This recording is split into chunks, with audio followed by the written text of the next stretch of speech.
Zinger wants to step away and think about it.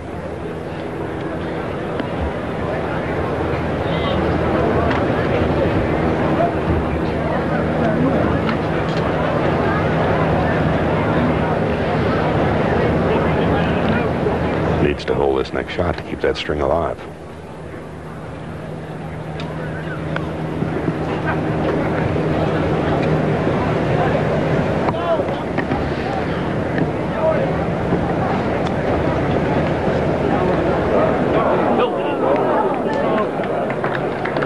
About 4 feet left for his par 5.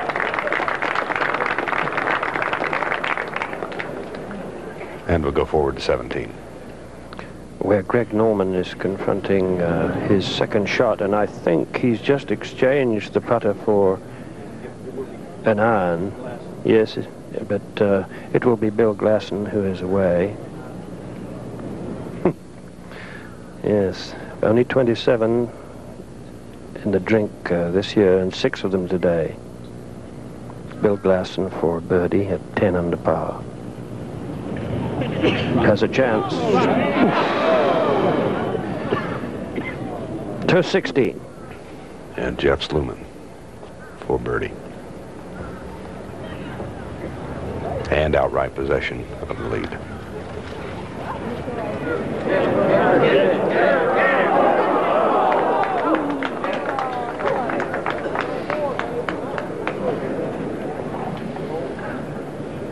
We'll go to 17.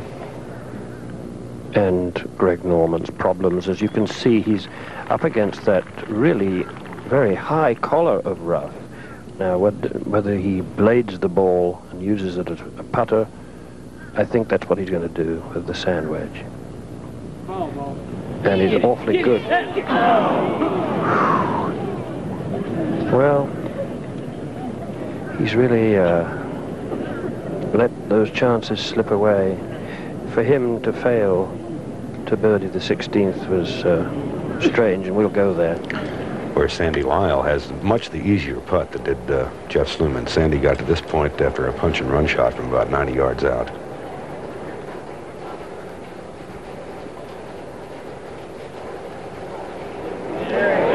Oh dear.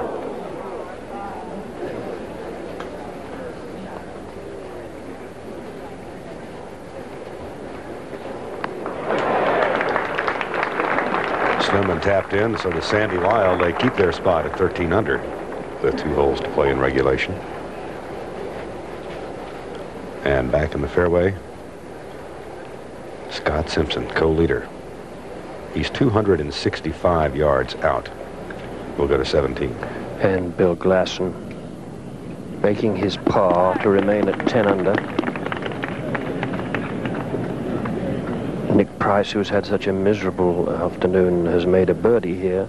So there have been 22 birdies for 66 players, 1 in 3, and now Greg Norman tapping in. Another chance goes a-begging, but it's quite extraordinary. His best finish at the TPC was tied for 33rd last year to 16. Paul Exeger gets his par 5, but he is but an onlooker now, as he's 3 shots back with only 2 holes to play. And back in the fairway, the co-leader, Scott Simpson. Started the day tied for the lead, and before we came on the air, had the double bogey at the 7th hole. This is a drop out of casual water. Vern, if you like and watch Scott Simpson, he uses a procedure. He is one of the few players I've ever known or watched that uses their practice swing to hit the golf ball. It's almost identical. The other player that I saw play like that was Gene Littler, but he will go through a same ritual even just before he hits the ball without a golf ball there.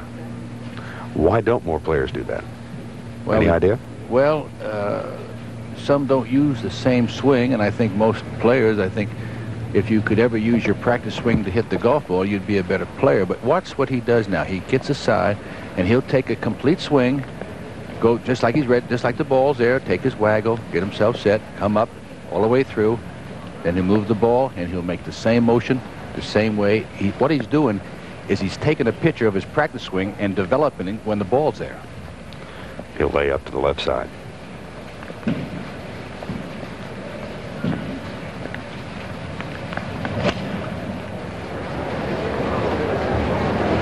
Goes back to the point that Gary McCord made about repetition. Everything is repetitive.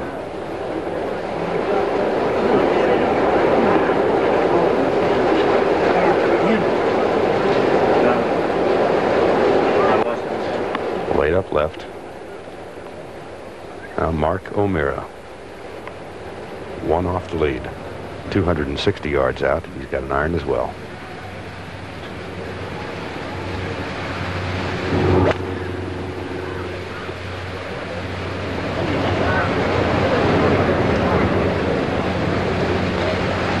Now that tree might pose a problem for Mark. Let's go to 18. Greg Norman back on the tee with the rain pelting down, getting a little bit harder. He has only one number in his mind right now, and if you know Greg Norman, it is 3 right now, and he will not leave it in the bag. He will go after all he can, try to play it right to left. Watch the acceleration in this swing.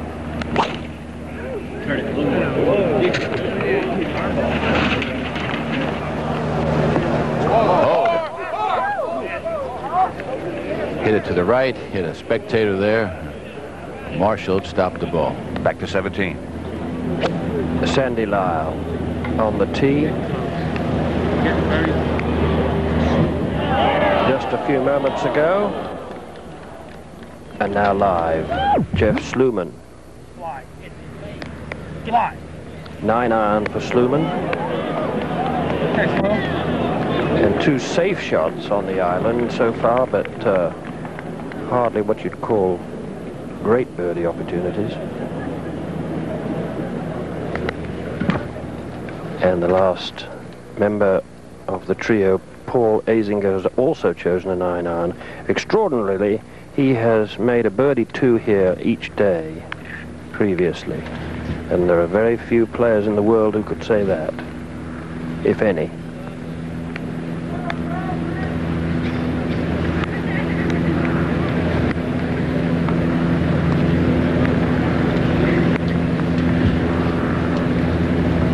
Three birdies for Azinger being offset by bogeys at the 8th, 14th, and 15th holes.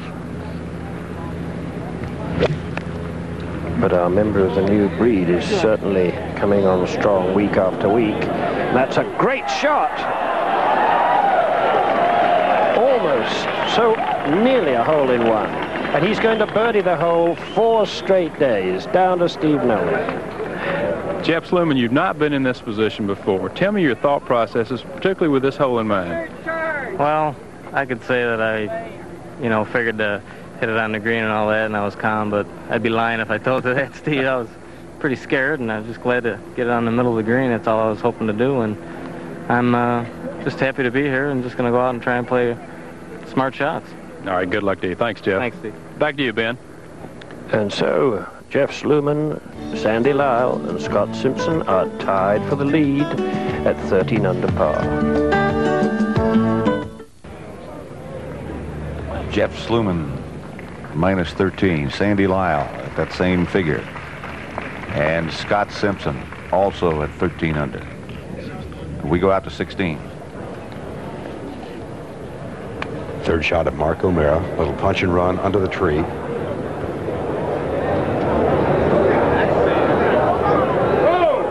Very well done. Moments ago, co-leader Scott Simpson. His third shot.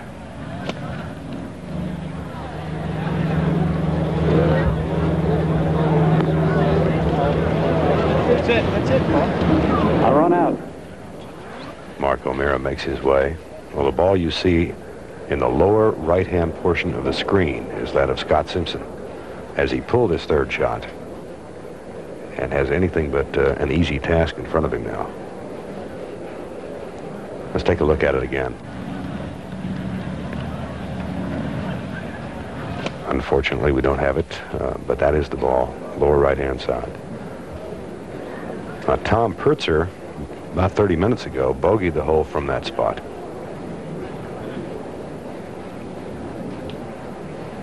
And Simpson was really disgusted with himself. Now Ben Crenshaw, who was on the green in 2, trying to salvage something out of the day. in which he went 5 over par in the front 9 with a 41, even par in the back, but he's at 7 under for the day, 218. Greg Norman. Trouble here. A little flying lie and water left.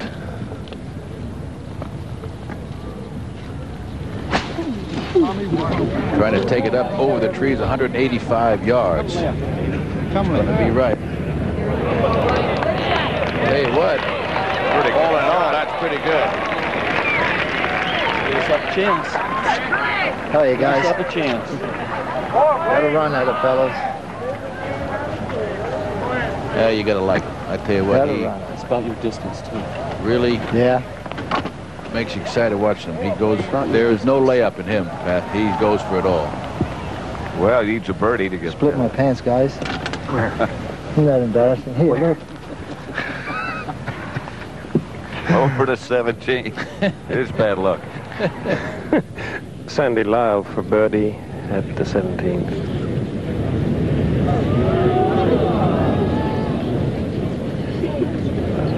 To the 18th.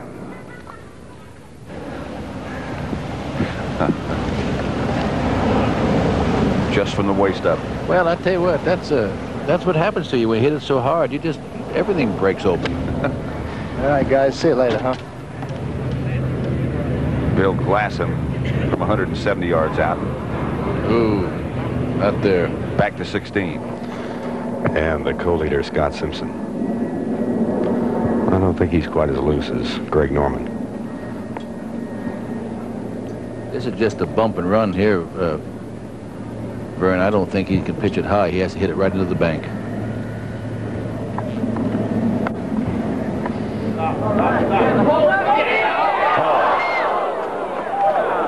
Pardon me. Is Yes. anybody that good? What a wonderful shot by Simpson. And about a 2-foot downhill putt left to stay tied for the lead. We'll go to 18. For Greg Norman.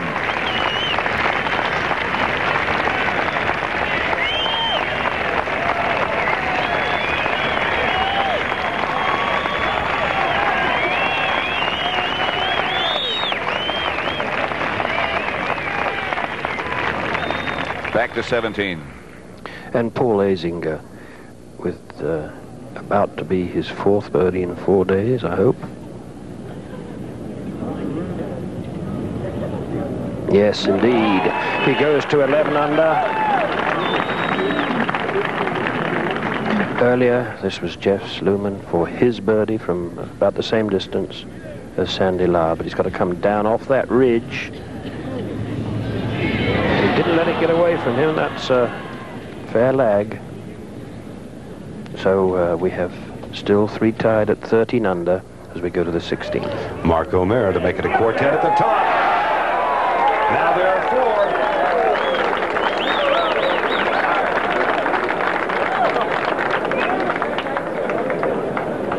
As O'Mara climbs into the lead with Lyle, Sluman, and Scott Simpson, assuming he can make this. Vern, does this look like a playoff to you? Remember the Kemper? Oh, Scott boy. Simpson was in that one 2 years ago. That was the 5-way playoff, wasn't it, Five-way Ken? playoff. There are 4 tied at 13, and you got Norman at 18 here, so it's not over yet, right? Not by a long shot.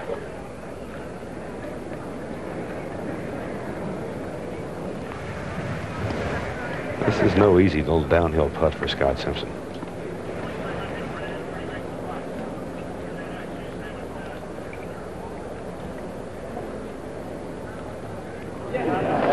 Well done.